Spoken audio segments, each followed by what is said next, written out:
بسم اللہ الرحمن الرحیم۔ بوڑھے آدمی نے اطمینان سے بسم اللہ پڑھی اور حجام کی کرسی پر بال کٹوانے کے لیے بیٹھ گیا۔ بوڑھے کے چہرے پر موجود نرم مسکراہٹ سے حجام کو بات چیت کا حوصلہ ہوا۔ حجام نے کہا، دنیا میں بہت سے مذاہب خدا کو مانتے ہیں، لیکن میں خدا کے وجود کو نہیں مانتا۔ مسلمان بوڑھے نے پوچھا، کیوں نہیں مانتے؟ حجام نے کہا، دنیا میں بہت زیادہ پریشانیاں، مصیبتیں، بدحالی اور افراتفری ہے۔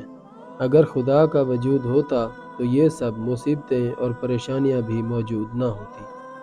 بوڑھے نے مسکراتے ہوئے کہا، میں بھی اس دنیا میں حجام کے وجود کو نہیں مانتا۔ حجام نے پریشان ہو کر پوچھا، کیا مطلب؟ میں آپ کی بات سمجھا نہیں۔ بوڑھے نے حجام کی دکان سے باہر گزرتے ایک گندے اور لمبے بالوں والے شخص کی طرف اشارہ کر کے کہا، کیا تم اس شخص کے لمبے اور گندے بال دیکھ رہے ہو؟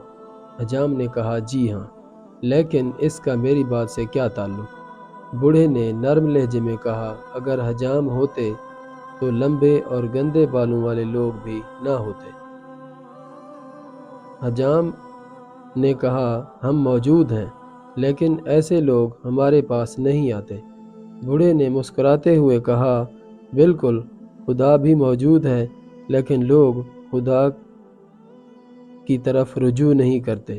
اس پیغام کو دوسروں تک پہنچائیے تاکہ اللہ تعالیٰ کسی کی زندگی کو آپ کے ذریعے بدل دے۔